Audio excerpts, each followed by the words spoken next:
Yes guys, चलिए जल्दी से मुझे बताइए कि क्या मेरी आवाज आप तक बिल्कुल ठीक से आ रही है। गाइस बिल्कुल जल्दी से बताइए कि क्या मेरी आवाज आप तक बिल्कुल ठीक से आ रही है। यस, जल्दी जल्दी जल्दी, लेट मी नो। जल्दी से मुझे बताओ कि क्या मेरी आवाज बिल्कुल ठीक से आप लोगों तक आ रही है या नहीं। आई एम वेटिंग गाइस, आप लोगों के जवाब का मैं इंतजार कर रहा हूं। जल्दी जल्दी जल्दी मुझे बताइए कि क्या मेरी आवाज ठीक से आ रही है आप तक।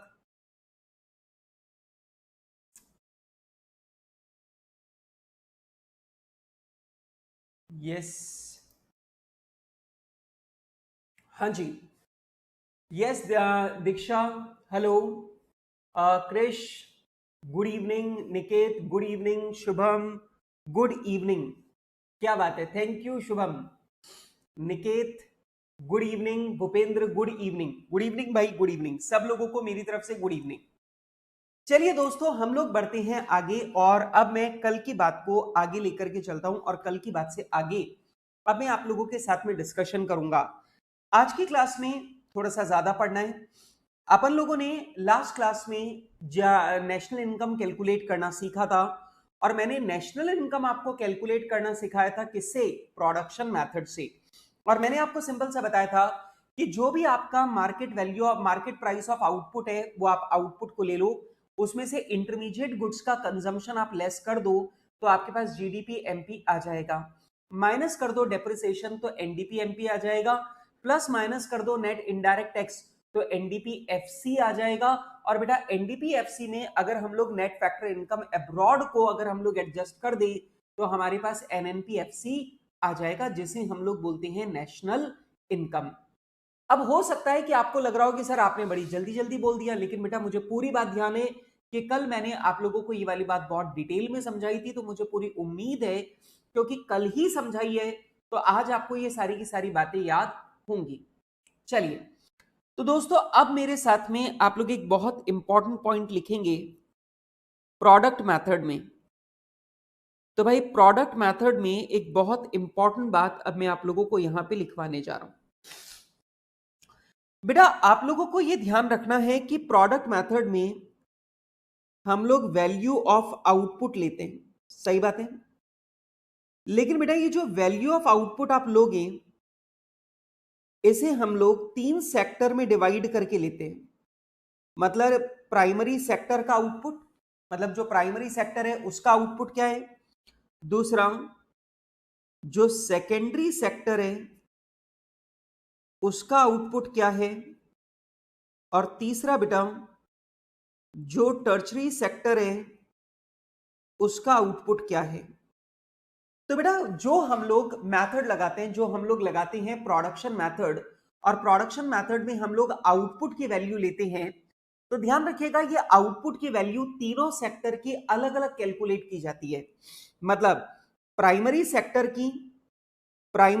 की अलग कैलकुलेट होती है, सेकेंडरी सेक्टर की अलग कैलकुलेट होती है, और दोस्तों टर्चरी सेक्टर जो है इसकी अलग कैलकुलेट होती है। अब आप मुझसे पूछेंगे सर प्राइमरी सेक्टर क्या है, सेकेंडरी सेक्टर क्या है और टर्चरी सेक्टर क्या है।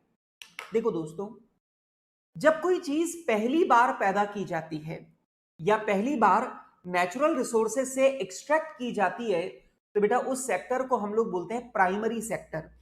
जैसे कि मान लीजिए एक फार्मर है और ये फार्मर जो है वो वीट ग्रो कर रहा है। तो फार्मर वीट ग्रो कर रहा है, इसका मतलब ये नेचुरल प्रोड्यूस लेकर के आया है, ये नेचुरल प्रोडक्शन है। तो बेटा ये जो फार्मर वीट ग्रो कर रहा है ये प्राइमरी सेक्टर है, क्योंकि यहां पर ये माल, ये गुड्स पहली बार पैदा हुआ है। ठीक है। जैसे एक माइनर है, उसने माइन से बड़े बड़े मार्बल के रॉक्स निकाले, उसने बड़े बड़े मार्बल के रॉक्स निकाले। तो बेटा यहां पे मार्बल के जो रॉक्स हैं वो पहली बार जमीन से निकाले गए हैं। तो ये जो माइनिंग वाला काम चल रहा है बेटा ये भी प्राइमरी सेक्टर है। ठीक है। जैसे मान लीजिए एक फिशिंग कंपनी है और बेटा फिशिंग कंपनी ने समंदर में से पहली बार समंदर में से फिशेस को पकड़ा और फिशेस को पकड़ करके वो लोग लेकर के आए, तो ऑब्वियस ही बात है वो भी पहली बार ये प्रोडक्ट प्रोड्यूस किया जा रहा है, and that is called primary sector. इसे क्या बोलते हैं अपन लोग? Primary sector. लेकिन बेटा इस वीट को हमने फर्दर प्रोसेस करके मैदा बना दिया। ये जो मार्बल है इसकी रॉक निकाली थी, मार्बल की हमने क्या निकाली थी? रॉक। उसके बाद में ये जो मार्बल की रॉक है ये गई गैंगसॉ में, और गैंगसॉ में जाने के बाद में हमने मार्बल के स्लैब्स बना दिए। मार्बल को काटकर, मार्बल की रॉक को काटकर उसकी पट्टियां बना दी, स्लैब्स बना दिए। बेटा फिश जो है इसको भी हमने प्रोसेस कर दिया, फिश को भी हमने प्रोसेस कर दिया और डीप फ्रीज करके, मतलब पैकेट्स में, एयर टाइट पैकेट में पैक करके, और हम लोगों ने इसे मार्केट में बेचने के लिए लिया है। जैसे आजकल अपन लोग यूट्यूब पे कितना ऐड देखते हैं, उसका एक ऐड आता है लीशियस का। तो लीशियस का जो ऐड है, लीशियस क्या कर रहा है कि जो समंदर से मछलियां पकड़ के आ रही है उनको वो प्रोसेस करके और फिर पैक करके वो लोग बेच रहे हैं। अब ये जो प्रोसेस, ये जो पहला वाला जो सामान निकला, this is called primary sector. और बेटा ये जो आपने प्रोसेसिंग की है, ये जो प्रोसेसिंग के बाद माल तैयार हुआ है, ये प्रोसेसिंग करने वाली यूनिट्स को हम लोग बोलते हैं सेकेंडरी सेक्टर। क्या बोलते हैं अपन लोग? Secondary sector. अब आप लोग बोलेंगे,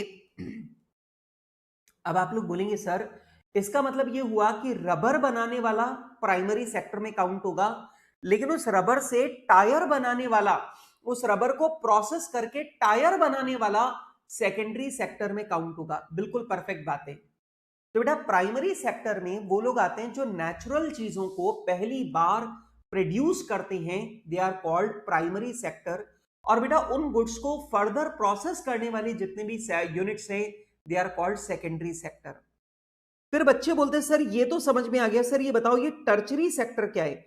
बेटा टर्चरी सेक्टर में सारे सर्विस प्रोवाइडर्स आते हैं, जैसे सारे के सारे लॉयर्स, डॉक्टर्स, इंजीनियर्स, हॉस्पिटल्स, जो सामान नहीं बेचते, अपनी सर्विसेज बेचते हैं, बेटा उन्हें हम लोग बोलते हैं टर्चरी सेक्टर। तो सारे doctors, chartered accountants, lawyer, teachers, ये सब लोग कौन से सेक्टर में काउंट होते हैं? टर्चरी सेक्टर में। तो बेटा यहां पर बेसिकली ये दोनों सेक्टर गुड्स से रिलेटेड है, और ये वाला जो सेक्टर है ये सर्विस से रिलेटेड है। पहले दो सेक्टर गुड्स से रिलेटेड है। बेटा क्यों? क्योंकि पहली बार जो बना रहा है वो प्राइमरी सेक्टर है, और उसे जो प्रोसेस कर रहा है वो सेकेंडरी सेक्टर है। That's it. क्लियर बात है।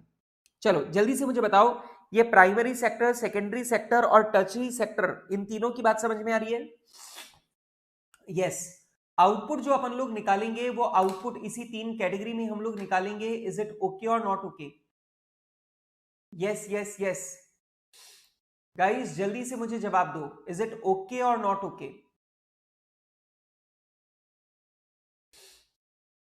यस। हाँ जी हाँ जी हाँ जी, I am waiting for the reply. Okay, सबका जवाब आ गया है और सबने मुझे जवाब दे दिया है यस। तो एक काम करो, फटाफट से लिखना शुरू करो।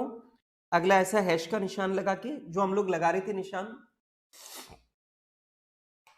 लिखो in product method, in product method we will calculate output, we will calculate output sector wise, we will calculate output sector wise, and sectors will be as under, and sectors will be as under। Dash डालिए, dash डाल के लिखे आप लोग पहला primary sector, primary sector लिखे dash डाल के, in this sector, in this sector we keep all those entities, in this sector we keep all those entities which produce goods, which produce goods for the first time, which produce goods for the first time, such as the farmers,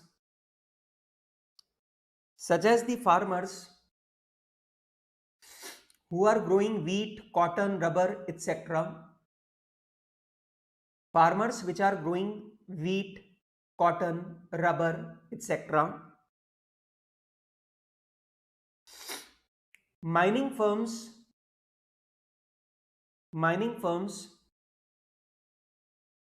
which are extracting mineral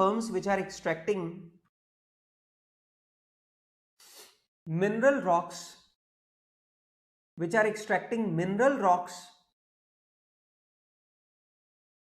from earth या from ground, कुछ भी, mineral rocks from earth,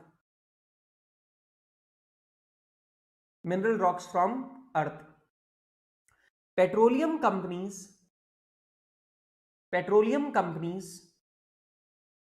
extracting petroleum from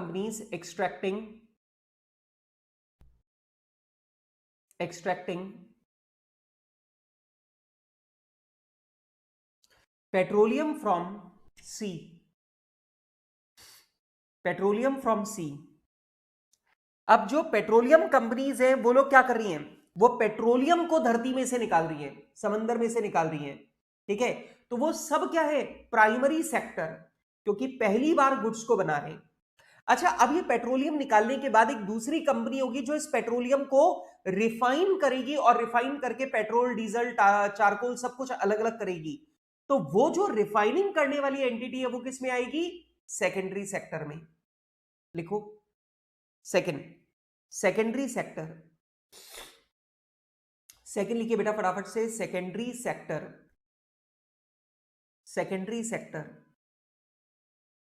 In this sector, we cover all those entities.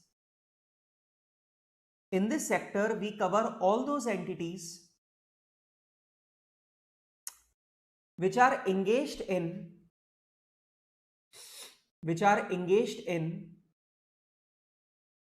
further processing of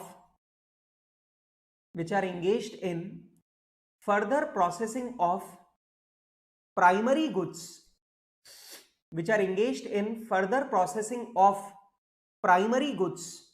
primary goods मतलब जो primary sector ने बनाया है उसको further process करने में जो लगे हुए हैं उनको अपन लोग क्या बोलते हैं, secondary sector. Such as entities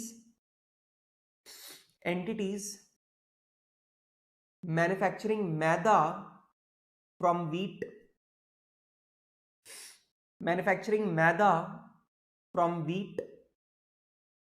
comma, producing marble slabs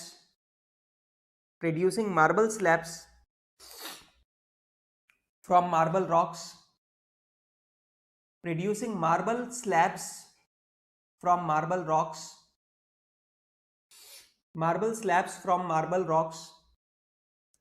and entities engaged in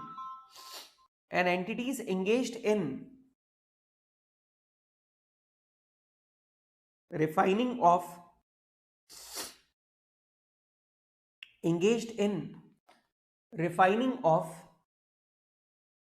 petroleum,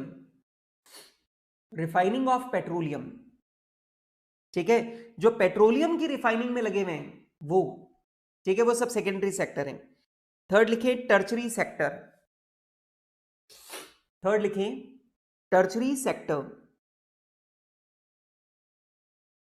लिखो in this sector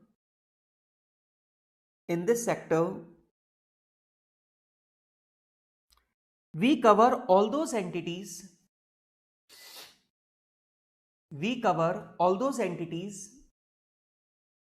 which are engaged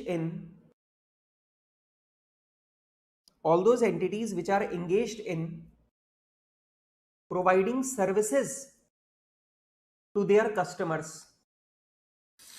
in providing services to their customers. ठीक है, तो ध्यान रखना ऊपर जो अपन आउटपुट की वैल्यू निकाल रहे हैं वो 3 सेक्टर्स में डिवाइड करके निकालते हैं और इसके ऊपर बेस्ड क्वेश्चन भी अपने को मिलेगा।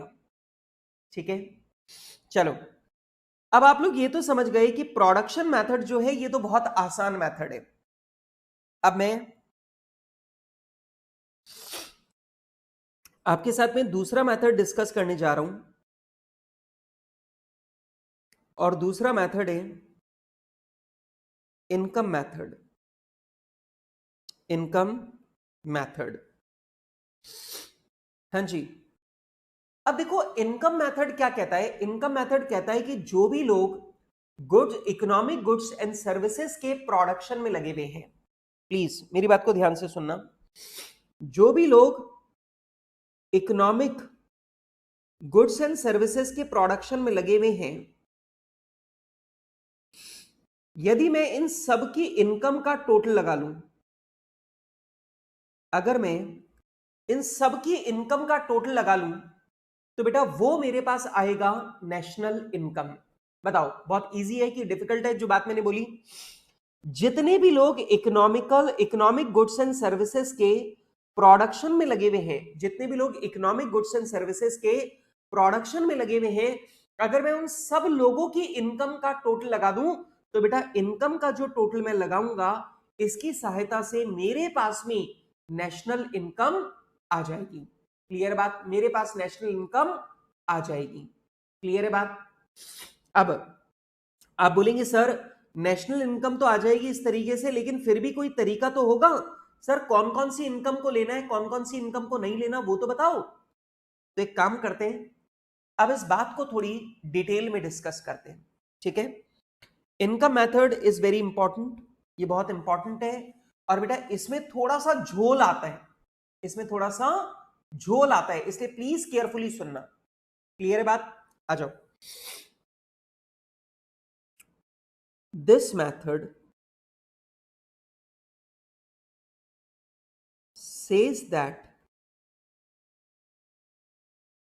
if we calculate factor income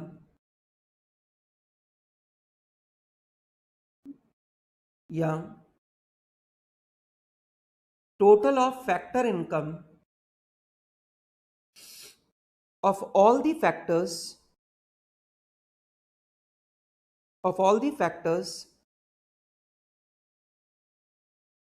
engaged in production of economic goods and services,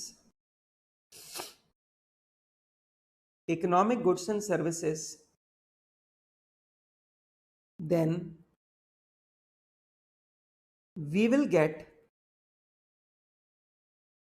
national income. National income. तो यार एक बात मुझे बताओ, जितने भी लोग प्रोडक्शन में लगे हुए हैं, चाहे वो मालिक हो, चाहे वो चाहे वो एम्प्लॉय हो, अगर मैं सबकी इनकम का टोटल लगा लूं तो ऑब्वियस सी बात है मेरे पास नेशनल इनकम आ जाएगी। लेकिन एक बात ध्यान से देखो, यहां पर मैं सिर्फ उन्हीं लोगों की इनकम का टोटल लगाने के बारे में बात कर रहा हूं जो किसी इकोनॉमिक गुड्स एंड सर्विसेज के प्रोडक्शन में लगे हुए हैं। जो इकोनॉमिक गुड्स एंड सर्विसेज के प्रोडक्शन में नहीं लगे हुए, मैं उनकी इनकम को जोड़ने की बात नहीं कर रहा, क्योंकि आप लोग जानते हैं नेशनल इनकम की डेफिनेशन क्या है। जितना भी economic goods and services India के अंदर प्रोड्यूस किया गया है, देश के अंदर प्रोड्यूस किया गया है और इंडियंस के द्वारा भारत के बाहर प्रोड्यूस किया गया है, उसी को हम लोग बोलते हैं नेशनल इनकम। तो बेटा यहां पर मैं सिर्फ इकोनॉमिक गुड्स एंड सर्विसेज के प्रोडक्शन से रिलेटेड इनकम को ही यहां पर कवर करूंगा। क्लियर है मेरी बात? अब आती है मेन बात, अब यहां से बहुत ध्यान से सुनना। In this method national income, in this method national income will be calculated as under। बेटा इस मेथड में नेशनल इनकम कैलकुलेट करने का तरीका हमारा ये होगा। सबसे पहला हम लोग लेंगे compensation to employees. Compensation to employees. अब देखो बेटा, मैं तुम्हारे साथ में यहां पर छोटी छोटी बातें डिस्कस करूंगा, बाद में मैं उन्हें लिखवाऊंगा। अभी मेरी बात को ध्यान से सुनो। यहां पर मैंने एक शब्द इस्तेमाल किया कॉम्पेंसेशन टू एम्प्लॉइज। आमतौर पे जब मैं किसी बच्चे से पूछता हूं बेटा बताओ कॉम्पेंसेशन टू एम्प्लॉइज का मतलब, तो बच्चे मुझे बोल देते हैं सर हमने अपने एम्प्लॉइज को जो भी सैलरी या वेजेस दिए सर उसे हम लोग कॉम्पेंसेशन टू एम्प्लॉइज बोलते हैं। मैंने बोला ऐसा नहीं है। जितने लोग हमारे पास काम कर रहे हैं हम उन्हें सिर्फ सैलरी या वेजेस नहीं देते बेटा, बल्कि उसके अलावा हम उन्हें डियरनेस अलाउंस भी देते हैं, हम उन्हें हाउस रेंट अलाउंस वो हाउस रेंट अलाउंस भी देते हैं, एचआरए, हम उन्हें एजुकेशन अलाउंसेस जो हैं वो भी देते हैं। उसके अलावा हम उन्हें रेंट फ्री अकोमोडेशन भी देते हैं, हम उन्हें कार की फैसिलिटी भी देते हैं, हम उन्हें और मेडिकल फैसिलिटीज जो हैं वो भी देते हैं। तो आप मुझे बताइए कि अगर मैं अपने एम्प्लॉय को सैलरी एंड वेजेस तो देता ही हूं, लेकिन सैलरी के अलावा मैं उसे बहुत सारे अलाउंसेस भी देता हूं और बहुत सारी फैसिलिटीज भी देता हूं, तो आप लोग मुझे बताइए कि वो जो फैसिलिटीज का पैसा और अलाउंसेस का पैसा है वो यहां पर इंक्लूड होगा या नहीं होगा? जल्दी से जवाब दो।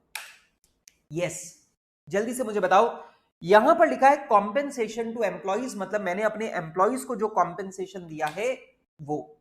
अब जल्दी से मुझे बताइए कि यहां पर सैलरी एंड वेजेस तो इंक्लूड हो गई, क्या बाकी के सारे अलाउंसेस भी इंक्लूड होंगे, फैसिलिटीज भी इंक्लूड होंगी या नहीं होंगी? और यहां पर मेरे पास में सबसे पहला जवाब आया है निकेत का, और निकेत ने बोला है बिल्कुल सर होगा। वर्णन भी बोल रहा है होगा, निकेत भी बोल रहा है होगा, दीक्षा भी बोल रहा है इंक्लूड, दीक्षा भी बोल रही है इंक्लूड होगा। यस, बाकी लोग, भूपेंद्र ने भी जवाब दे दिया है यस, शुभम ने भी जवाब दे दिया है यस इंक्लूड होगा। बिल्कुल बेटा, एक बात मुझे बताओ कि एम्प्लॉय को जो हम लोग फैसिलिटीज दे रहे हैं वो भी उसकी सर्विस का ही तो पार्ट है। वो हमारे यहाँ पे नौकरी कर रहा है, हमारे यहाँ पे प्रोडक्शन कर रहा है, इसी के लिए तो उसे अलाउंस मिल रहा है। तो ऑब्वियस सी बात है allowance is also a part of salary. Allowance जो है वो भी सैलरी का पार्ट है। लेकिन दोस्तों मान लीजिए मेरा वर्कर रिटायर हो गया और रिटायर होने के बाद में मैं उस वर्कर को पेंशन दे रहा हूं। मतलब मेरा एक एम्प्लॉय है जो पहले मेरे पास काम करता था और अब वो एम्प्लॉय रिटायर हो गया है और अब मैं उसे पेंशन दे रहा हूं। मेरा सवाल आपसे ये है कि भाई साहब ये बताओ कि यहां कॉम्पेंसेशन टू एम्प्लॉय में मैं पेंशन को इंक्लूड करूंगा या नहीं करूंगा? Yes, I am waiting for the reply. बताइए, पेंशन को इंक्लूड करूंगा या नहीं करूंगा? निकेत ने बोला नहीं करेंगे, वर्णन बोल रहा है नहीं करेंगे, भूपेंद्र ने भी बोल दिया है नहीं करेंगे। अच्छा ओके, बाकी लोग? यस, शुभम नहीं, क्योंकि उसने कोई प्रोडक्टिव एक्टिविटी कंडक्ट नहीं की है सर। उसे ये पैसा किसी इकोनॉमिक गुड्स एंड सर्विसेज के प्रोडक्शन के लिए नहीं दिया गया। This is only transfer payment. और सर क्योंकि ये ट्रांसफर पेमेंट है, ये किसी इकोनॉमिक प्रोडक्शन के लिए नहीं दिया गया, इसलिए सर इसे हम लोग यहां पर इंक्लूड नहीं करेंगे। क्लियर है बात? Yes yes yes. तो ध्यान रखना, अगर किसी वर्कर को आपने वर्कर को पेंशन दी है तो वो यहां पर इंक्लूड नहीं होगी। ठीक है? अच्छा एक बात मुझे बताओ, एक वर्कर काम कर रहा था, काम करते करते वर्कर का हाथ कट गया और हाथ कटने पर हमने उसको कॉम्पेंसेशन दे दिया। अब मुझे जल्दी से बताइए, यहां लिखा है कॉम्पेंसेशन टू एम्प्लॉइज। अब मुझे एक बात बताओ, एक वर्कर काम कर रहा था, काम करते करते हाथ कट गया, हाथ कटने पर हमने उसको कॉम्पेंसेशन दिया। जल्दी से मुझे बताइए क्या वो हाथ कटने का कॉम्पेंसेशन यहां पर इंक्लूड होगा या नहीं होगा? यस, जल्दी मुझे बताएं, वो कॉम्पेंसेशन इंक्लूड होगा या नहीं होगा? निकेत बोल रहा है नहीं होगा, भूपेंद्र ने बोला होगा, शुभम बोल रहा है नहीं होगा, दीक्षा बोल रही है इंक्लूड होगा। मतलब भैया यहां पे तो हमारा टाई हो गया। कृष बोल रहा है नहीं होगा। ओके, वर्णन होगा या नहीं होगा? जल्दी बताओ। यस गाइस, जल्दी से मुझे बताओ होगा या नहीं होगा? अब यहां पे वर्णन बोल रहा है होगा, जवाब है नहीं होगा। यार तुम एक बात को समझो कि तुम इनकम के रास्ते जीडीपी निकालने की कोशिश कर रहे हो, तो ऑब्वियस सी बात है वर्कर का काम करते करते हाथ कट गया, हमने उसे कॉम्पेंसेशन दिया ताकि उसका आगे का जीवन आसानी से निकल सके।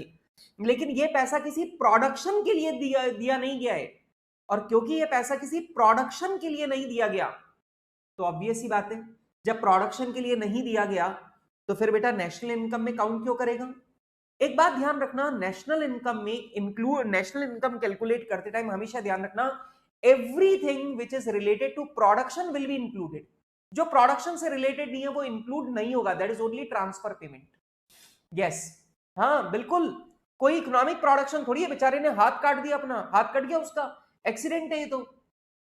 ठीक है, चलो एक काम करो, इसके नीचे 5-6 लाइनों की जगह छोड़ो, और 5-6 लाइनों की जगह छोड़कर आप लोग लिखें। पहली बात, compensation to employees will include, उसमें इंक्लूड होगा सैलरी एंड वेजेस, जितनी भी सैलरी एंड वेजेस आप दे रहे हो वो, all allowances,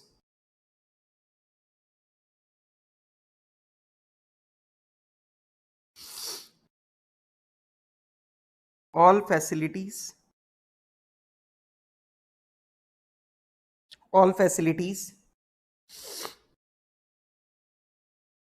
contribution to their welfare funds। बेटा क्या एम्प्लॉय के वेलफेयर फंड्स में पैसा जमा कराता है? ठीक है, प्रोविडेंट फंड में, ग्रेचुटी फंड में, पेंशन फंड में, सब जगह पैसा जमा कराता है। और बेटा अगर एम्प्लॉयर एम्प्लॉय के वेलफेयर फंड में पैसा जमा करा रहा है तो वो भी आपके कॉम्पेंसेशन में इंक्लूड होगा, बशर्ते ये worker engaged in production of economic goods and services।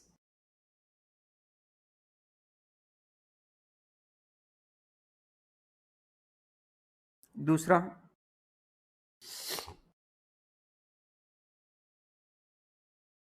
Pension payments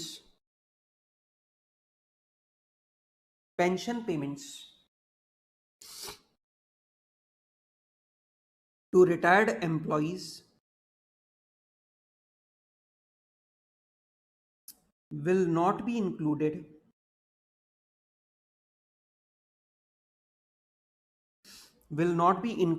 in compensation to employees।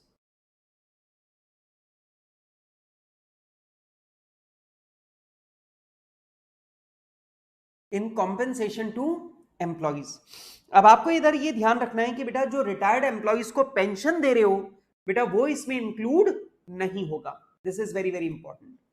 Yes, और बिल्कुल शुभम आप लोग जीत गए, आप लोगों का जवाब सही था और कुछ लोगों का जवाब बिल्कुल गलत था। खैर चलिए बेटा, अब यहां पे एक और बात लिख लो आप लास्ट, कॉम्पेंसेशन टू एम्प्लॉइज, तीसरा पॉइंट लिख लो, compensation to employees for any accident, compensation to employees for any accident will not be included in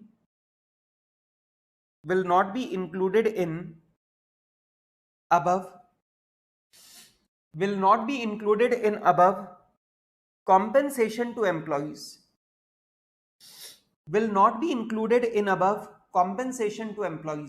तो बेटा ऊपर जो कॉम्पेंसेशन टू एम्प्लॉइज है उसमें वो एक्सीडेंट वाला कॉम्पेंसेशन शामिल नहीं होगा। ठीक है, सिंपल बात है। चलो आगे बढ़ते हैं। कॉम्पेंसेशन टू एम्प्लॉइज के बाद में हम लोग लेंगे ऑपरेटिंग सरप्लस। अब आप लोग बोलेंगे सर ऑपरेटिंग सरप्लस माने?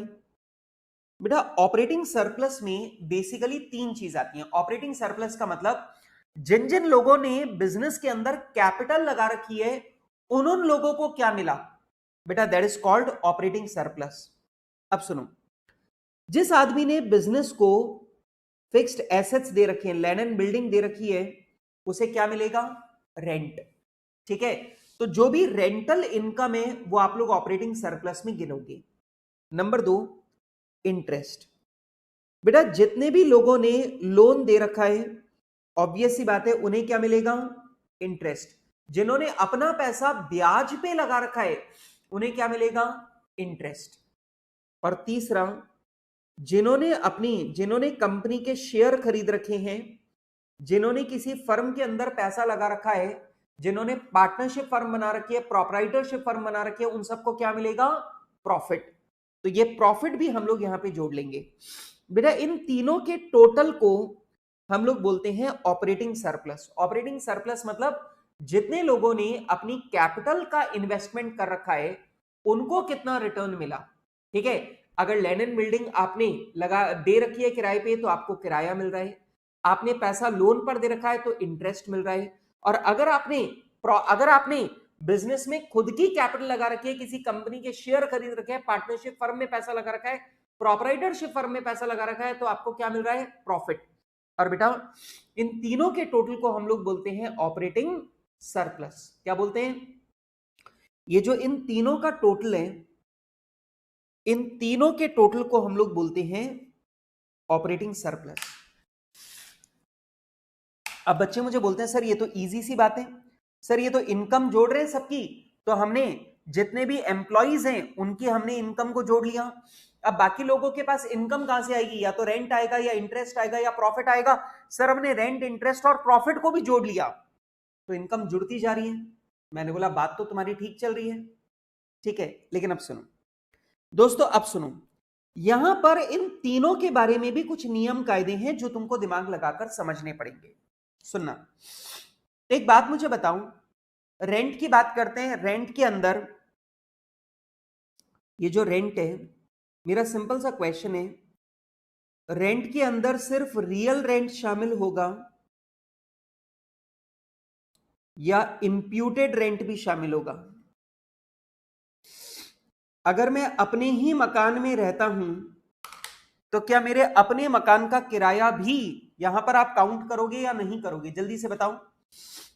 जब यहां पर रेंटल इनकम को इंक्लूड करने की बात आ रही है, ऑपरेटिंग सरप्लस में मैंने रेंट की इनकम को लिया, मतलब जिन जिन लोगों को किराए की आमदनी हो रही है मैंने उन उन लोगों की आमदनी को यहां पर ले लिया।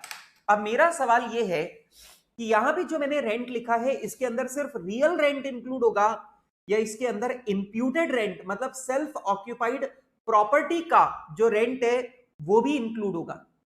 यहां पर मेरे साथ में जवाब आते जा रहे हैं। मेरे पास में निकेत ने जवाब दे दिया दोनों शामिल होंगे, क्योंकि कल डिस्कशन किया था। भूपेंद्र भी बोल रहा है दोनों शामिल होंगे, वर्णन भी बोल रहा है दोनों शामिल होंगे। सर कल ही डिस्कशन किया है, दोनों इंक्लूड होंगे। बिल्कुल दोनों इंक्लूड होंगे। तो लिखो फटाफट से नीचे हैश लगा के लिखो, लिखो rent will include, rent will include, rent will include both, rent will include both real rent and imputed rent, both real rent and imputed rent। बेटा रियल रेंट भी इंक्लूड होगा, इंप्यूटेड रेंट भी include होगा, ठीक है। Imputed rent का मतलब समझ गए? ओनर का जो सेल्फ ऑक्यूपाइड हाउस है, मैं मालिक हूं और मैं अपने ही घर में रह रहा हूं, तो उसका इंप्यूटेड रेंट भी यहां पर काउंट करेगा। अच्छा, नंबर 2 इंटरेस्ट। यार इंटरेस्ट बहुत इंटरेस्टिंग है। यहां पे इंटरेस्ट वाला जो पॉइंट है ना, ये बहुत इंटरेस्टिंग है। अब मेरे साथ में सोच के जवाब देना, मैं तुमसे पूछूंगा, सोच विचार के जवाब देना। सबसे पहली बात मुझे बताओ कि मैं एक बैंक हूं, मैं एक बैंक हूं, मैंने लोन दिया मिस्टर क्रिश को, मैंने मिस्टर क्रिश को 100 करोड़ का लोन दिया और मिस्टर क्रिश ने ये 100 करोड़ रुपया अपनी फैक्ट्री में लगा दिया। मतलब जो इनकी प्रोडक्शन यूनिट है, जो इनकी फैक्ट्री है, उसमें इन्होंने ये 100 करोड़ रुपए इन्वेस्ट कर दिए। और मिस्टर क्रिश जो है वो मुझे अब हर साल इंटरेस्ट पे कर रहे हैं 10 करोड़ का।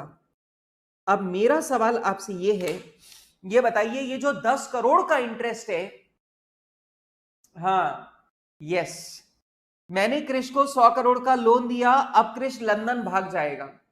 हाँ चलो, अब जल्दी से मुझे ये बताओ, जल्दी से मुझे ये बताओ कि ये जो 10 करोड़ का इंटरेस्ट क्रिश हर साल बैंक को पे कर रहा है, ये देश की जीडीपी में आएगा या नहीं आएगा, देश के नेशनल इनकम में आएगा या नहीं आएगा, इसका जवाब दो। यस गाइस, बहुत सिंपल सा क्वेश्चन है यार। बैंक वाले जो है सारे बिजनेसेस को लोन देते हैं, बिजनेस उस पैसे को लेकर अपने बिजनेस में लगाते हैं, पैसा प्रोडक्शन करते हैं, माल बनाते हैं, सर्विसेज देते हैं, और उस तरीके से वो लोग इनकम जनरेट करते हैं, उसमें से थोड़ा सा इंटरेस्ट बैंक को पे करते हैं।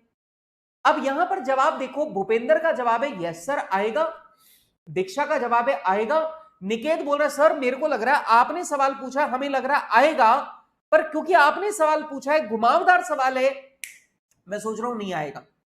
तो निकेत ने वैसे ही बोल दिया नहीं आएगा। वर्णन बोल रहा आएगा, निकेत बोल रहा सर बैंक के प्रॉफिट में आएगा। अरे बैंक की इनकम ही तो है इंटरेस्ट, जब आप इंटरेस्ट को काउंट कर रहे हो तो फिर प्रॉफिट को काउंट नहीं करते, दोनों तरफ नहीं चलता काम, ठीक है। यस, क्रिश बोल रहा आएगा, शुभम बोल रहा है नहीं आएगा, और सही जवाब है आएगा, बिल्कुल आएगा, क्यों नहीं आएगा। बेटा आप जरा ध्यान से देखो कि यहां पर बैंक ने क्रिश को लोन दिया है, और क्रिश जो है वो इस पैसे का इस्तेमाल कर रहा है किसके लिए, किसके लिए, अपनी प्रोडक्शन यूनिट को संभालने के लिए, प्रोडक्शन यूनिट के लिए। तो ऑब्वियस सी बात है यार, ये जो इंटरेस्ट का खर्चा है ये बेसिकली प्रोडक्शन से रिलेटेड ही तो है, मतलब देश में जो प्रोडक्शन एक्टिविटी चल रही है उसी से तो जनरेट हो रहा है, ये क्यों नहीं आएगा, बिल्कुल आएगा। अरे लिखा तो है यहां पे इंटरेस्ट, बिल्कुल सॉरी, ये बिल्कुल आएगा।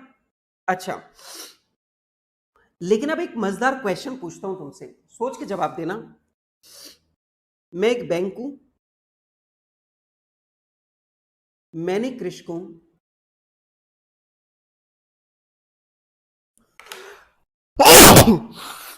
सॉरी, मैंने क्रिश को 2 करोड़ का लोन दिया। अब सुनना, मैं बैंक हूं, मैंने क्रिश को 2 करोड़ का लोन दिया, और क्रिश ने इस पैसे से कार खरीद ली, ठीक है। क्रिश ने इस पैसे का क्या किया, क्रिश ने इस पैसे से कार खरीद ली खुद के लिए, शानदार वाली कार खरीद ली। अब क्रिश हर साल बैंक को इंटरेस्ट पे करता है 20 लाख का। मेरा सिंपल सा क्वेश्चन ये है, ये बताइए जो 20 लाख रुपीस का इंटरेस्ट है ये नेशनल इनकम में इंक्लूड होगा या नहीं होगा। यस, सोच विचार के जवाब दो। बैंक ने क्रिश को 2 करोड़ का लोन दिया, बैंक ने क्रिश को 2 करोड़ का लोन दिया, और क्रिश ने इस 2 करोड़ रुपया से गाड़ी खरीदी। अब ये जो 2 करोड़ रुपए की गाड़ी खरीदी है, इस पर वो 20 लाख रुपए हर साल इंटरेस्ट के पे कर रहा है। आपको जवाब देना है कि यहां पर ये 20 लाख रुपए का जो इंटरेस्ट है ये नेशनल इनकम में काउंट करेगा या नहीं करेगा, ये इंक्लूड करना है या नहीं करना है, जल्दी बताओ। वर्णन कहता है इंक्लूड होगा, भूपेंद्र बोलता है होगा। वेरी नाइस, वेरी नाइस, बाकी लोग भी जवाब दो। वर्णन और भूपेंद्र का जवाब आ चुका है।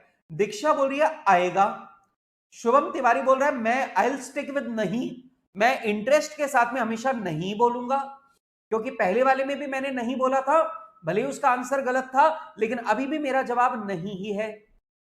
अब जरा देखो, वर्णन बोल रहा है आएगा, भूपेंद्र बोल रहा है आएगा, दीक्षा बोल रही है आएगा, शुभम बोल रहा है नहीं आएगा, क्रिश बोल रहा है नहीं आएगा।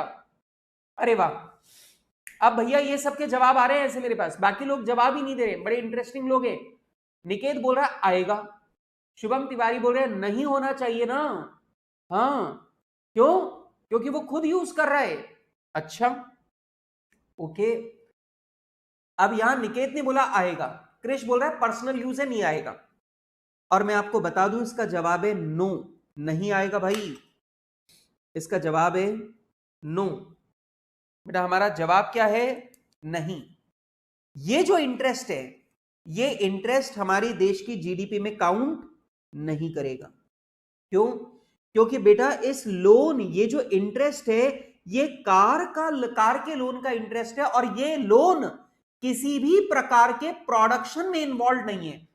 ये लोन किसी भी इकोनॉमिक गुड्स एंड सर्विसेज के प्रोडक्शन में इन्वॉल्व नहीं है। इसका मतलब ये जो इंटरेस्ट है, ये किसी भी प्रोडक्शन से पैदा नहीं हो रहा है, ये कंजम्पशन से पैदा हो रहा है। और ये इंटरेस्ट कंजम्पशन से पैदा हो रहा है, प्रोडक्शन से पैदा नहीं हो रहा, इसलिए ये देश की जीडीपी में नहीं गिना जाएगा, ये हमारी नेशनल इनकम में काउंट नहीं होगा, ये हमारी नेशनल इनकम में काउंट नहीं होगा। इसका मतलब ये हुआ कि जितनी भी कंपनीज और जितने भी बैंक कंज्यूमर लोन देते हैं, दोबारा सुनो, जितनी भी कंपनी एनबीएफसीज, जितने भी बैंक्स कंज्यूमर लोन्स देते हैं, उस कंज्यूमर लोन के ऊपर जो इंटरेस्ट आता है वो देश की नेशनल इनकम में काउंट नहीं करता, क्योंकि वो प्रोडक्शन से रिलेटेड नहीं है।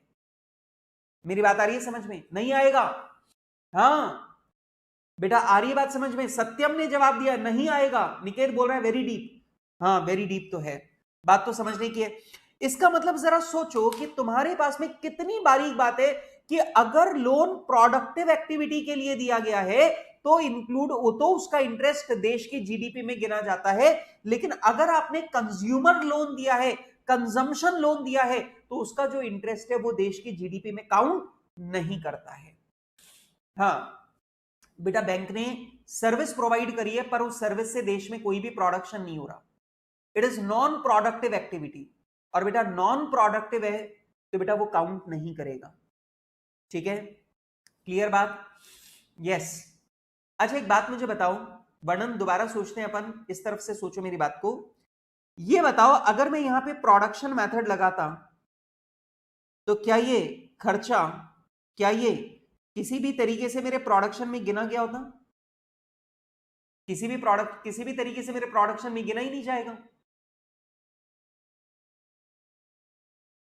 हाँ चलो अब एक काम करो, फटाफट से लिखो, अगला हैश लगा के लिखो, लिखो if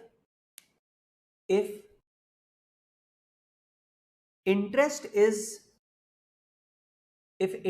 is received on a loan, if interest is received on a loan for productive purpose,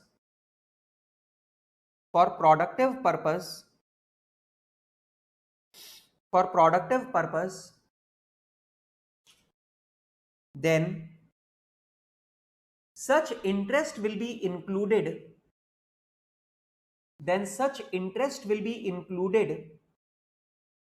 in national income. Such interest will be included in national income, but if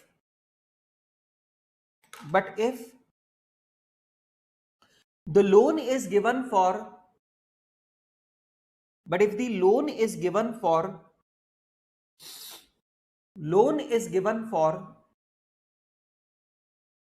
consumption goods,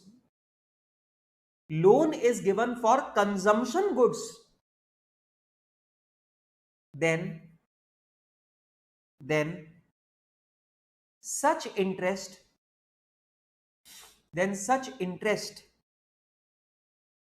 will not be included in national income. Such interest will not be included in national income. Will not be included in national income. तो वो जो interest है उसे हम लोग national income में include नहीं करेंगे। क्लियर है बात? अच्छा अब एक और इंटरेस्टिंग बात सुनो, ये है आम आदमी, ये है आम आदमी बेटा, मैंगो पीपल, ठीक है, ये है आम आदमी। और बेटा ये आम आदमी लोन देते हैं गवर्नमेंट को। अरे बेटा एक बात बताओ कि क्या तुमने कभी सुना है गवर्नमेंट बॉन्ड्स? गवर्नमेंट गवर्नमेंट के जो वो होते हैं डिपॉजिट्स, गवर्नमेंट डिपॉजिट्स, आपने नाम सुना है एनएससी का? एक बहुत पहले आया करते थे किसान विकास पत्र, इंदिरा विकास पत्र।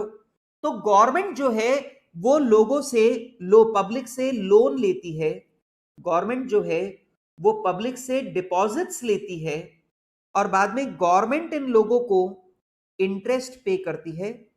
सोच विचार के जवाब देना, और अब की बार मेरा पूरा विश्वास है कि आप लोग सही जवाब देंगे। मेरा सवाल यह है, गवर्नमेंट ने पब्लिक से लोन ले रखा है, गवर्नमेंट ने पब्लिक से डिपॉजिट्स ले रखे हैं जिस पर गवर्नमेंट इंटरेस्ट पे करती है। मेरा सवाल आपसे यह है कि जल्दी से मुझे यह बताओ कि गवर्नमेंट जो है वो इंटरेस्ट पे करती है, अब जल्दी से मुझे बताओ कि ये इंटरेस्ट नेशनल इनकम में इंक्लूड होगा या नहीं होगा, ये देश की जीडीपी में इंक्लूड होगा या नहीं होगा, जल्दी बताओ। यस, ये इंटरेस्ट देश की जीडीपी में इंक्लूड होगा या नहीं होगा? भाई ये इंटरेस्ट नेशनल इनकम में इंक्लूड होगा या नहीं होगा? मुझे जल्दी से जवाब दो। यस, हरियप हरियप हरियप, मुझे जल्दी जवाब चाहिए भैया, जवाब देना पड़ेगा, जवाब दो जवाब दो जवाब दो, हरियप हरियप हरियप, फटाफट फटाफट मुझे जवाब दो। शुभम तिवारी कहता है नहीं होना चाहिए। शुभम मतलब शुभम कंसिस्टेंट आदमी है, एकदम कंसिस्टेंट प्लेयर है, ये अपनी टीम का विराट कोहली है। इसने शुरू में ही बोल दिया था नहीं, फिर आप कुछ भी पूछ लो, ही इज ऑलवेज सेइंग नहीं। ठीक है, Shubham is very consistent, Shubham तो बोलता नहीं।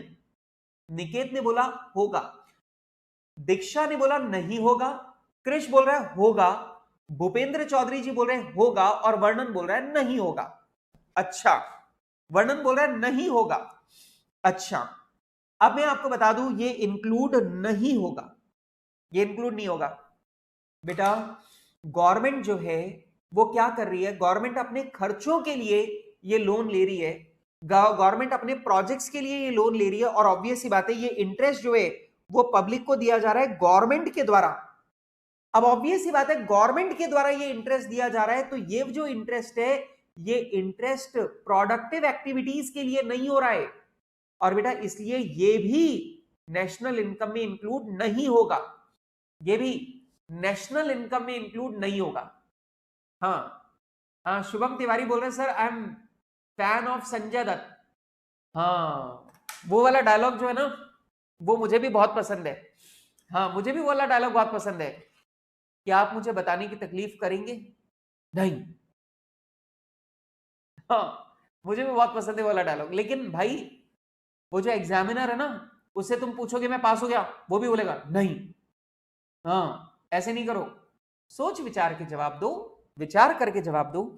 ये जो इंटरेस्ट है ये किसी फैक्ट्री के लिए नहीं दिया गया लोन, ये लोन किसी फैक्ट्री को लगाने के लिए या प्रोडक्शन एक्टिविटी को कैरी आउट करने के लिए नहीं दिया गया, इसलिए बेटा ये जो है ये इंक्लूड नहीं होगा।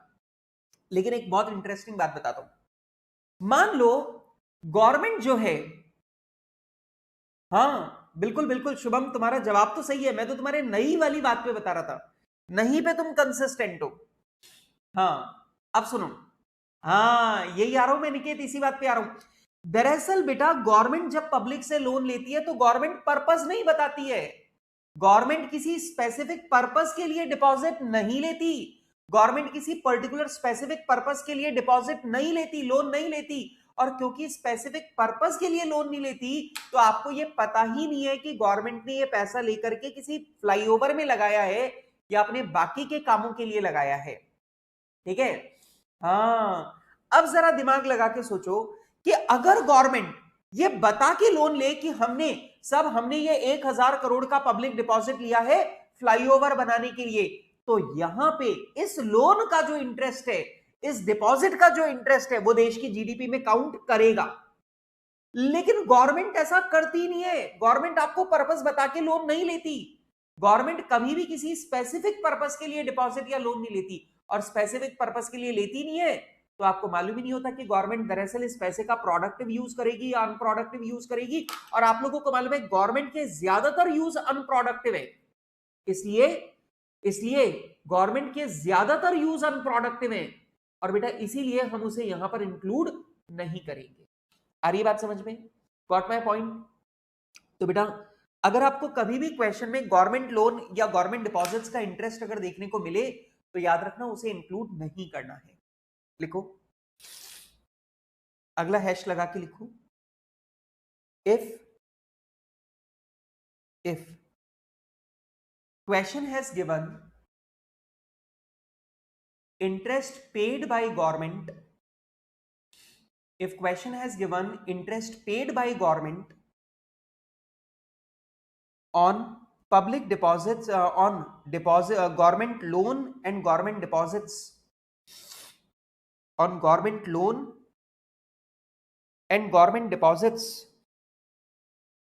government loan and government deposits, then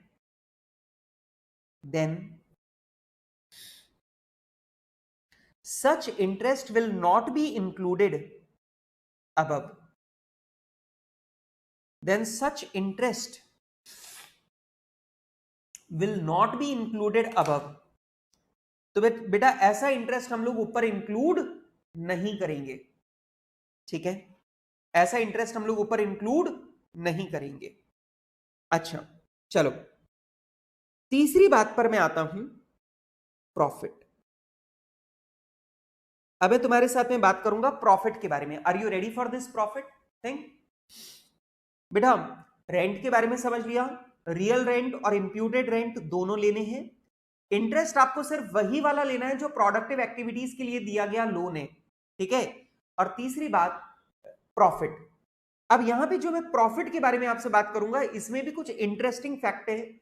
और पहली बात जो मैं आपके साथ में डिस्कस करने जा रहा हूं इसका सवालों के अंदर बहुत जबरदस्त यूज होने वाला है। Please guys be very very careful about this. इसका इस्तेमाल, ये जो पॉइंट अभी मैं बता रहा हूं इसका इस्तेमाल आगे कम से कम 6-7 सवालों के अंदर होगा, इसलिए प्लीज ये वाली बात ध्यान से सुनो। तुमने हमेशा एफएम के अंदर ये वाली बात पढ़ रखी है कि ये प्रॉफिट बिफोर टैक्स आया। मान लो मेरा प्रॉफिट बिफोर टैक्स 1 लाख है, माइनस इसमें से सरकार को हमें टैक्स देना है, तो उसे हम लोग लिख देते हैं कॉर्पोरेट टैक्स। और मान लेते हैं बेटा हमें टैक्स देना है 40%, तो 40% टैक्स देना है, वो हमने दे दिया 40,000, ठीक है। अच्छा 40,000 टैक्स देने के बाद में हमारे पास आ जाएगा प्रॉफिट आफ्टर टैक्स 60,000। और आपको मालूम है बेटा ये जो 60,000 का प्रॉफिट है इसमें से कंपनी डिविडेंड बांट देती है, इसमें से कंपनी डिविडेंड बांट देती है। मान लो कंपनी ने 20,000 का डिविडेंड बांटा, तो 20,000 का डिविडेंड बांटने के बाद जो लास्ट में प्रॉफिट हमारे हाथ में बचा, जिसे आमतौर पे हम लोग रिटेन्ड प्रॉफिट भी बोलते हैं, रिटेन्ड अर्निंग्स भी बोलते हैं, रिटेन्ड प्रॉफिट्स भी बोलते हैं, वो हमारे पास बचा 40,000 का। दोस्तों मेरा सवाल बिल्कुल सिंपल है, और मेरा सवाल बिल्कुल सिंपल है दोस्तों, जीडीपी के लिए जो प्रॉफिट मुझे लेना है वो प्रॉफिट कौन सा वाला है, 1 लाख, 60,000 या 40,000, इन तीनों में से कौन सा प्रॉफिट मुझे लेना चाहिए यहां पर। और मैं तुम्हें हिंट देता हूं, दिमाग लगाना, जीडीपी के हिसाब से सोचना कि आप जीडीपी एमपी निकालते हो ना, उसके हिसाब से सोचना और मुझे बताओ तीनों में से कौन सा प्रॉफिट मुझे लेना है, 1 लाख लेना है, 60,000 लेना है या 40,000 लेना है, वो मुझे बताओ।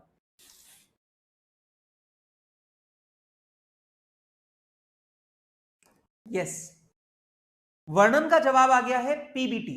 वर्णन बोलता है साहब पीबीटी लो, 1 लाख है, तो यहां प्रॉफिट का मतलब 1 लाख है। हाँ निकेत भी बोल रहा है 1 लाख, क्या बात है, निकेत गांधी ने भी बोला है 1 लाख। ओके, जवाब आने शुरू हो गए हैं, बाकी लोग जरा कंफ्यूज्ड हैं, बाकी लोग दिमाग लगा रहे हैं। दीक्षा बोलती है सर 60,000, दीक्षा 60,000, ओके। वर्णन, निकेत और दीक्षा का जवाब मेरे सामने आ चुका है, और बाकी लोगों का जवाब यस। भूपेंद्र जल्दी से मुझे जवाब दो, मुझे तुम्हारा जवाब चाहिए। क्रिश जल्दी से जवाब दो। भूपेंद्र ने बोला 60,000, भूपेंद्र बोल रहा है यस सर, ये जो 40,000 का टैक्स है ये देने के बाद जो बाकी का बचा हुआ प्रॉफिट है सर इसी को हम लोग यहां पे लेंगे। अच्छा, भूपेंद्र के बाद में अब क्रिश का जवाब भी आ गया है और क्रिश बोल रहा है 60,000। क्रिश बोल रहा है 60,000। शुभम ने भी बोला 60,000। सर टैक्स तो मना किया था ना आपने, टैक्स तो मना किया था आपने। यस, बोलो बोलो बोलो। चलो सबने जवाब दे दिया। अब मैं आपको बताता हूं, सुनो। सही जवाब है 1 लाख। सही जवाब है 1 लाख। एक बात मुझे बताओ, तुम्हें याद है प्रोडक्शन मेथड? अपन लोगों ने प्रोडक्शन मेथड में क्या किया था? हमने प्रोडक्शन की मार्केट प्राइस पकड़ी थी। हमने प्रोडक्शन की मार्केट प्राइस पकड़ी थी। फिर जैसे हम लोग ने क्या बोला था, जीडीपी एमपी, उसमें से हमने माइनस कर दिया था डेप्रिसिएशन, तो हमारे पास आ गया था एनडीपी एमपी। एनडीपी एमपी में बेटा हमने प्लस माइनस कर दिया था इनडायरेक्ट, नेट इनडायरेक्ट टैक्स, तो हमारे पास आ गया था net domestic product at factor cost. और बेटा फिर इसके बाद में हमने नेट फैक्टर इनकम अब्रॉड को एडजस्ट कर दिया, तो हमारे पास आ गया net national product at factor cost. याद है? याद आ रहा है कुछ? मेरे बच्चों जल्दी से ये बताओ कि यहां पर तुम्हें कॉर्पोरेट टैक्स कहां घटता हुआ दिख रहा है? यहां पर तुम्हें, अगर तुम दिमाग लगा के देखो तो तुम्हें सोचना चाहिए, सर जो नेशनल इनकम हम लोग निकालते हैं that is always on selling price. अब कई बच्चे बोल सकते हैं सर नहीं नहीं, फैक्टर, वो फैक्टर कॉस्ट होता है ना। अरे फैक्टर कॉस्ट का मतलब भी सेलिंग प्राइस ही है, याद है ना? मार्केट प्राइस का मतलब है इनडायरेक्ट टैक्स मिलाकर सेलिंग प्राइस, और बेटा फैक्टर कॉस्ट का मतलब होता है सेलिंग प्राइस इनडायरेक्ट टैक्स के बिना, that is called factor cost. मतलब ये दोनों सेलिंग प्राइस ही हैं। तो मेरे बच्चों ये बताओ कि सेलिंग प्राइस अगर मैं यहां पे ले रहा हूं, नेशनल इनकम का मतलब सेलिंग प्राइस है, तो सेलिंग प्राइस है, तो मेरे बच्चों सेलिंग प्राइस है, तो टैक्स को घटाने के बारे में क्यों सोच रहे हो? कहां घटाया मैंने? कॉर्पोरेट टैक्स मतलब इनकम टैक्स, इनडायरेक्ट टैक्स को हटाना है, इनकम टैक्स को थोड़ी हटाना है। हम तो सेलिंग प्राइस निकाल रहे हैं बनाए हुए माल की, तो बनाए हुए माल की सेलिंग प्राइस आप निकाल रहे हो, तो टैक्स को घटा के क्यों ले रहे हो? अब हमेशा ध्यान रखना कि यहां जो आप प्रॉफिट ले रहे हो, इस प्रॉफिट का मतलब होता है प्रॉफिट बिफोर टैक्स। इस प्रॉफिट का मतलब क्या है?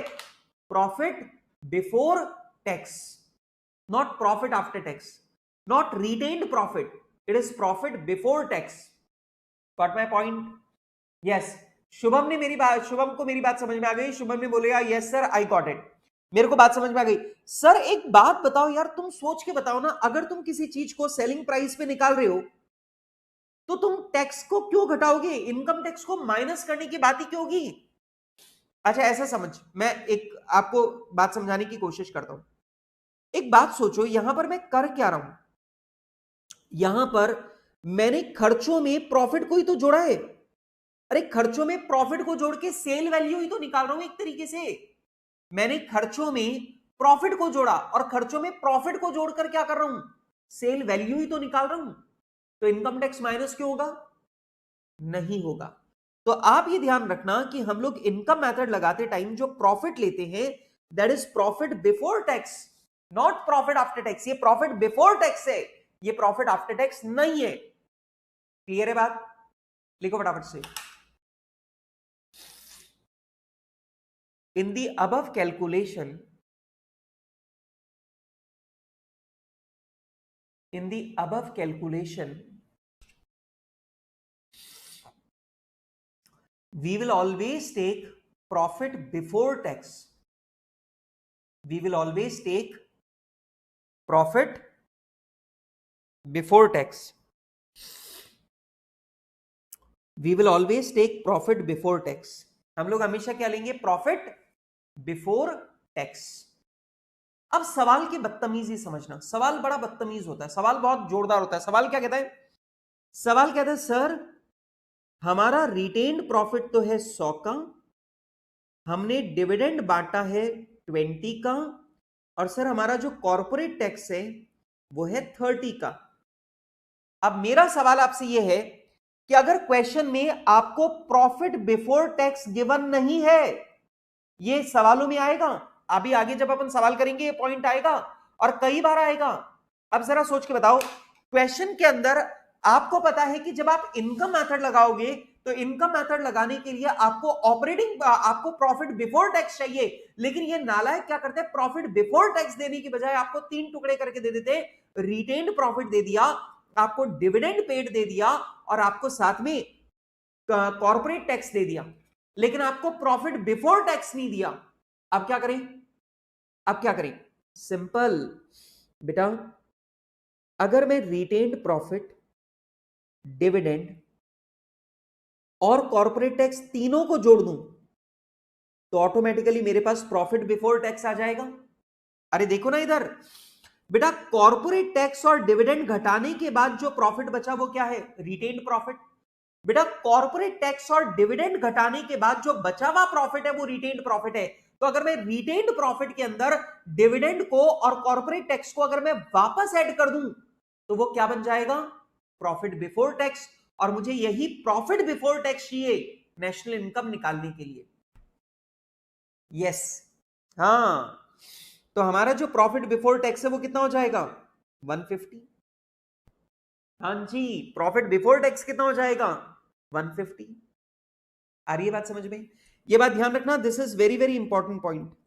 ये वाला जो पॉइंट है, ये वाला पॉइंट हमारे क्वेश्चंस के अंदर बहुत काम में आने वाला है। ये पॉइंट आएगा सवालों में, इसलिए प्लीज ध्यान से सुनो।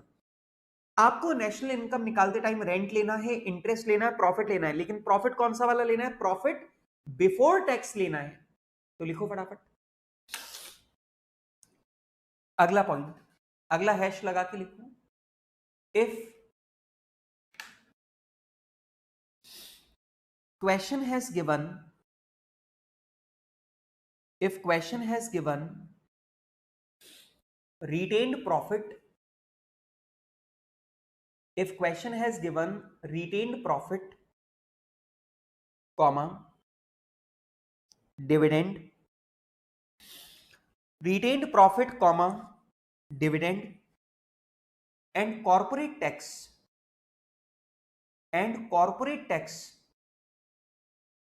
but profit before tax is not given, but profit before tax is not given, profit before tax is not given, then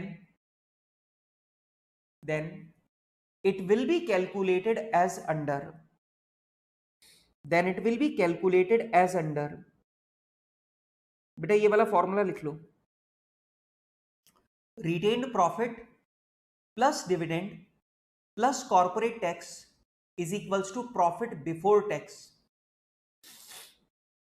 retained profit plus dividend plus corporate tax is equals to profit before tax, is equals to profit before tax, profit before tax।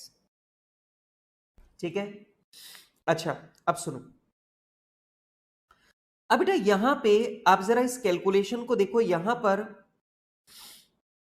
मैंने operating surplus ले लिया, यहां पर मैंने operating surplus ले लिया। अब देखो कॉम्पेंसेशन टू एम्प्लॉइज ले लिया मैंने, ऑपरेटिंग सरप्लस ले लिया, और ऑपरेटिंग सरप्लस की एक एक चीज के बारे में मैंने आपको यहां पर गहराई से बात समझा दी। अब सुनना,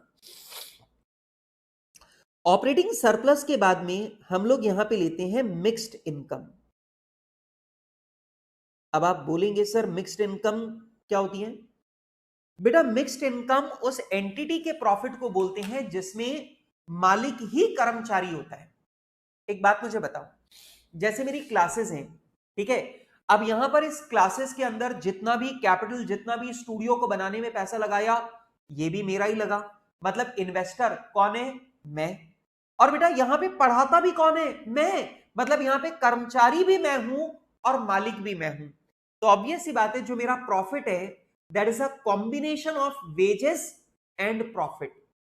तो बेटा मेरे प्रॉफिट को बोला जाएगा मिक्स्ड इनकम।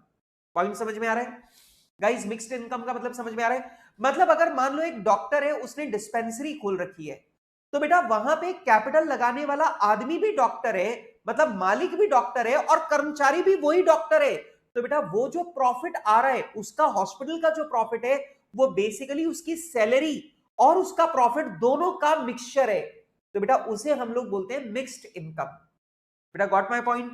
एक बात मुझे बताओ कि तुम्हारा खेत है, ठीक है, तुम्हारा बड़ा सारा खेत है, अब उस खेत के अंदर तुम खेती कर रहे हो, तो ऑब्वियस सी बात है वो खेत के मालिक भी तुम हो और मजदूर भी तुम हो, तो ऑब्वियस सी बात है वहां पर खेती से जो भी प्रॉफिट आ रहा है वो सिर्फ प्रॉफिट नहीं है बल्कि वो वेजेस और प्रॉफिट दोनों का कॉम्बिनेशन है, तो बेटा उसे हम लोग क्या बोलते हैं? Mixed income. क्या बोलते हैं? Mixed income.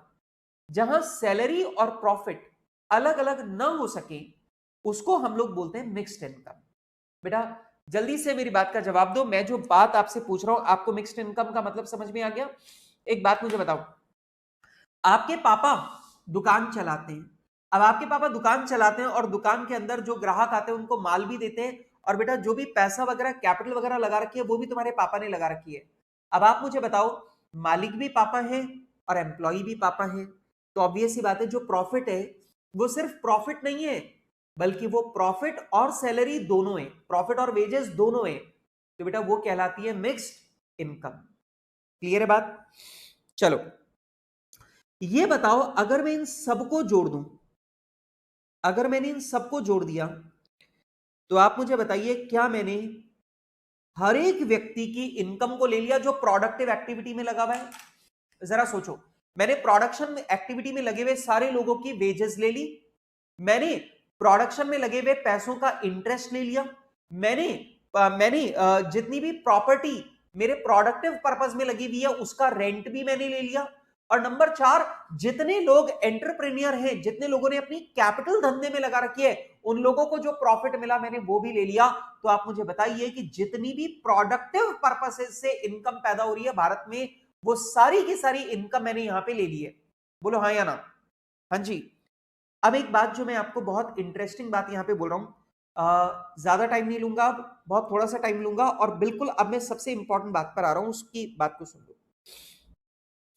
दोस्तों आपको ये वाली बात समझनी है कि ये जो मैंने अमाउंट यहां पे कैलकुलेट किया है, this is not the amount of Indians, ये इंडियंस की आमदनी कैलकुलेट नहीं की मैंने, यहां पर मैंने ये अर्निंग इन इंडिया है, मतलब ये भारत की धरती पर कमाई गई इनकम का टोटल है, ये भारतीयों की इनकम का टोटल नहीं है। क्लियर है मेरी बात? इसका मतलब अगर भारत की धरती पर किसी अंग्रेज ने, भारत की धरती पर अगर किसी अंग्रेज ने प्रॉफिट कमाया है, इंटरेस्ट कमाया, रेंट कमाया, तो वो भी इसके अंदर इंक्लूडेड है। मतलब ये जो इनकम यहां पर है ये इनकम भारत की धरती पर कमाई गई इनकम है।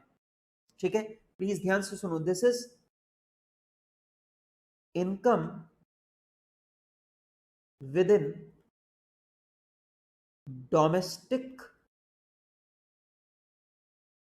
Territory of a country. मतलब बेटा ये भारत की धरती पर कमाई गई इनकम का टोटल है, भारतीयों की इनकम का टोटल नहीं है। क्लियर है मेरी बात? यस। भूपेंद्र तुम बहुत आगे जा रहे हो बेटा, तुम्हारा पढ़ा हुआ है टॉपिक इसलिए तुम बहुत आगे निकल गए, अभी वहां तक नहीं पहुंचेंगे हम। अब एक बात मुझे बताओ, ये जो इनकम का टोटल मैंने लगाया है ये भारत की धरती पर कमाई गई इनकम है, तो आप मुझे बताओ ये नेशनल है कि डोमेस्टिक है? आराम से बोलो, कोई जल्दी नहीं है, देयर इज नो हरी भाई साहब, मुझे कोई जल्दी नहीं है, मुझे किसी भी प्रकार की जल्दी नहीं है, मुझे ये बता दो बस, अगर ये जो इनकम का टोटल लगाया है मैंने भाइयों, ये भारत की धरती पर कमाई गई इनकम का टोटल है, ये भारत की धरती पर कमाई गई इनकम का टोटल है, तो जल्दी से बोलो नेशनल है, ये नेशनल है या डोमेस्टिक है? आया ना जवाब, मजा आ गया। भूपेंद्र का जवाब आ गया है, वर्णन का जवाब आ गया है, निकेत का जवाब आ गया है, और भैया कृष का जवाब भी आ गया है, दीक्षा का जवाब भी आ गया, और सब बोल रहे हैं डोमेस्टिक। सर अगर ये इनकम का टोटल भारत की धरती पर इनकम कमाई गई है ये उसका टोटल है, चाहे इंडियन ने कमाई हो चाहे अंग्रेज ने कमाई हो कोई फर्क नहीं पड़ता, भारत की धरती पर ये इनकम कमाई गई है, तो सर हम इसे बोलेंगे डोमेस्टिक। हम लोग क्या बोलेंगे भाई? डोमेस्टिक। डोमेस्टिक प्रोडक्शन, हम इसे बोलेंगे डोमेस्टिक प्रोडक्शन, क्योंकि ये भारत की धरती पर है। अब मेरा सवाल ये है मेरे बच्चों, ये बताओ क्या सैलरी के अंदर डेप्रिसिएशन होता है क्या? क्या कॉम्पेंसेशन टू एम्प्लॉइज के अंदर डेप्रिसिएशन है क्या? बोलो बेटा बोलो, जल्दी से बताओ, कॉम्पेंसेशन के अंदर डेप्रिसिएशन है क्या? नहीं सर। ये बताओ, रेंट के अंदर डेप्रिसिएशन होता है क्या? नहीं सर। इंटरेस्ट के अंदर डेप्रिसिएशन होता है क्या? नहीं सर। प्रॉफिट के अंदर डेप्रिसिएशन होता है क्या? नहीं सर। प्रॉफिट तो डेप्रिसिएशन घटाने के बाद आता है, तो प्रॉफिट तो डेप्रिसिएशन घटाने के बाद का अमाउंट है सर, इसमें डेप्रिसिएशन इंक्लूड नहीं हो सकता। तो जल्दी से मुझे बताओ कि क्या यहां पर कॉम्पेंसेशन में, रेंट में, इंटरेस्ट में, डेप्रिसिएशन में, मिक्स्ड इनकम में किसी भी चीज में डेप्रिसिएशन इंक्लूड है क्या? नहीं। और सर अगर डेप्रिसिएशन इंक्लूडेड नहीं है तो ये ग्रॉस नहीं है, ये नेट है। अब जल्दी से मुझे बताओ, यहां पे जो अमाउंट मैंने निकाला है, this is not GDP, this is NDP, क्योंकि ये डोमेस्टिक प्रोडक्शन है और ये डेप्रिसिएशन इसमें जुड़ा हुआ नहीं है, इसका मतलब ये नेट है। गाइस, मेरे बच्चों, मेरे लाल, मेरे नन्हे मुन्नो, जल्दी से मुझे बताओ कि क्या आपको ये वाली बात समझ में आ रही है कि ये नेट डोमेस्टिक प्रोडक्ट है, this is NDP not GDP, क्योंकि बेटा इनमें से किसी भी अमाउंट के अंदर डेप्रिसिएशन शामिल नहीं है और इनमें किसी भी अमाउंट में डेप्रिसिएशन का पैसा जुड़ा हुआ नहीं है। तो बेटा ये एनडीपी है, ये नेट डोमेस्टिक प्रोडक्ट है, ये ग्रॉस डोमेस्टिक प्रोडक्ट नहीं है। क्या बात है, मजा आ गया, मजा आ गया, मजा आ गया। आ गई मेरी बात समझ में? जल्दी से मुझे हाँ या ना में जवाब दो, ये वाली बात समझ में आ गया क्या? ये जीडीपी नहीं आया, ये एनडीपी आया है, क्योंकि इनमें से किसी भी अमाउंट में डेप्रिसिएशन शामिल नहीं है। यस। मेरे लाल, मेरे पीलो, मेरे हरों, जल्दी जवाब दो। हाँ,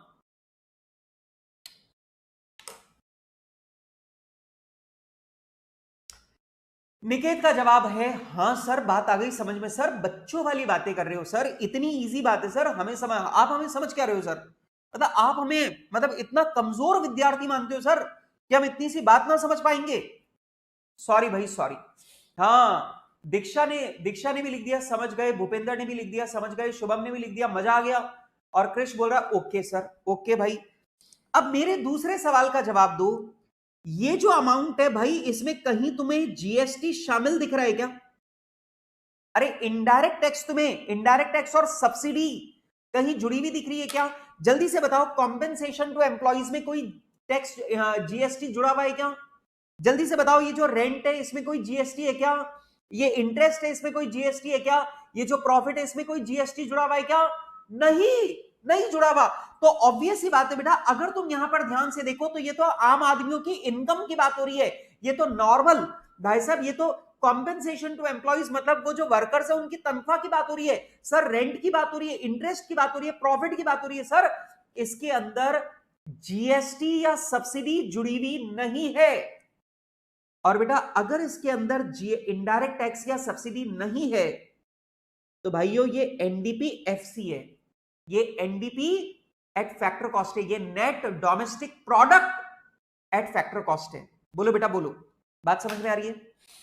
बेटा सबसे पहला, ये कमाई भारत की धरती पर है तो ये डोमेस्टिक है, इसमें डेप्रिसिएशन शामिल नहीं है तो ये नेट डोमेस्टिक प्रोडक्शन है, और क्योंकि इसके अंदर इनडायरेक्ट टैक्स और सब्सिडी जुड़ी हुई नहीं है तो ये एनडीपी एट फैक्टर कॉस्ट है। क्लियर है बात?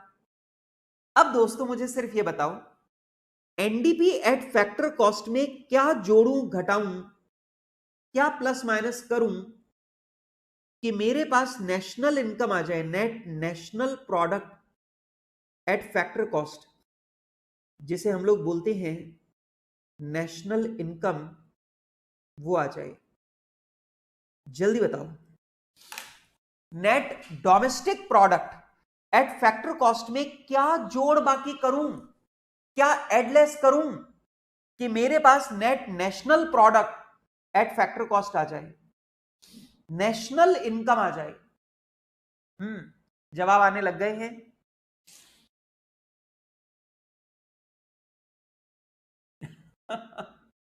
कोई खास बात नहीं है यार, कोई दिक्कत नहीं, तुम थोड़ा समराइज करके इशारों में लिख लो, नीचे एरो लगा के लिख लो, क्या फर्क पड़ता है।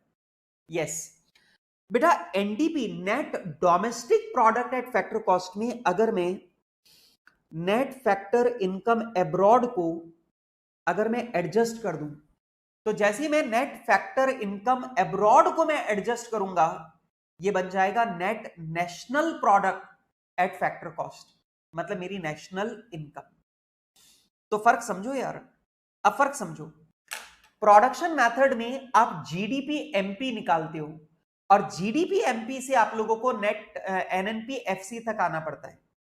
लेकिन ध्यान रखना, इनकम मेथड में आप डायरेक्टली एनडीपीएफसी निकालते हो, आप डायरेक्टली एनडीपीएफसी निकालते हो और सिर्फ नेट फैक्टर इनकम अब्रॉड को एडजस्ट करते ही आपके पास में एनएनपीएफसी मतलब नेशनल इनकम आ जाती है। यस, जल्दी से मुझे बताओ, इनकम मेथड और प्रोडक्शन मेथड दोनों में फर्क समझ में आ रहा है? वहां तीनों सेक्टर के आउटपुट को जोड़ो और इंटरमीडिएट कंजम्पशन को घटा दो तो आपके पास जीडीपी एमपी आ जाएगा, और फिर जीडीपी एमपी में तीनों चीजों को एडजस्ट करके एनएनपी एफसी निकालना होता है। पर यहां पर हमने क्या किया, वर्कर्स की इनकम को जोड़ा, रेंट, इंटरेस्ट और प्रॉफिट की इनकम को जोड़ा, मिक्स्ड इनकम को जोड़ा, और क्योंकि आप यहां पर भारत की धरती पर कमाई गई इनकम को जोड़ रहे हो तो आपके पास डायरेक्टली एनडीपीएफसी आ गया। और एनडीपीएफसी में जब आपने नेट फैक्टर इनकम अब्रॉड को एडजस्ट किया तो आपके पास सीधे एनएनपीएफसी मतलब net national product at factor cost, मतलब जो आपकी नेशनल इनकम है वो आपके पास डायरेक्टली आ गई और बात खत्म। दोस्तों मुझे जल्दी से बताओ कि मैंने जो आप लोगों को नेट इनकम, मैंने इनकम मेथड आप लोगों को यहां पे सिखाया, मैंने कोशिश की हर एक बात को बहुत लॉजिकली मैं आपको समझा पाऊं, गहराई से समझा पाऊं, बारीकियां समझा पाऊं।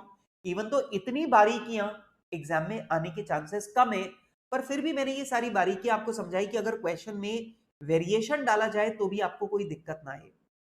Got the point? चलो अब भाई आज की क्लास का टाइम तो खत्म हो गया। अब आज की क्लास का टाइम खत्म हो गया तो मुझे अपनी बात को यहां पर रोकना पड़ेगा, लेकिन आगे की बात मैं आपके साथ में करूंगा कल की क्लास में। बेटा कल की क्लास में मैं आपको सिखाऊंगा एक्सपेंडिचर मेथड, और उसको भी हम लोग बहुत गहराई से समझेंगे और उसे भी मैं आपके दिमाग में बिल्कुल फिट कर दूंगा। मैं आपको अभी एक बात बताना चाहता हूं कि मैं क्या करने वाला हूं, मैं ये तीनों मेथड्स को रिवाइज करके, रिवाइज करा करा के मैं आपके दिमाग में इतना फिट कर दूंगा कि जब हमारे सामने एग्जाम में, जब हमारे सामने सवाल करने की बारी आएगी तो आपको एक एक लाइन का मतलब समझ में आएगा, आपको एक एक पॉइंट का मतलब समझ में आएगा कि कौन सी चीज मुझे कहां जाके कैसे अप्लाई करनी है। ठीक है? यस बेटा, मेरे हिसाब से अपने को 3 लेक्चर अभी और लगेंगे, मतलब 3 आवर्स की क्लास और है। कल हम लोग एक्सपेंडिचर मेथड को कंप्लीट करेंगे।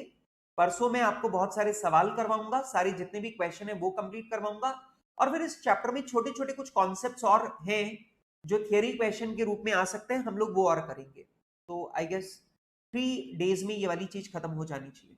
ठीक है? Got it? Okay guys, bye for now, bye bye. मिलते हैं अपन लोग कल की क्लास में, तब तक के लिए बाय बाय।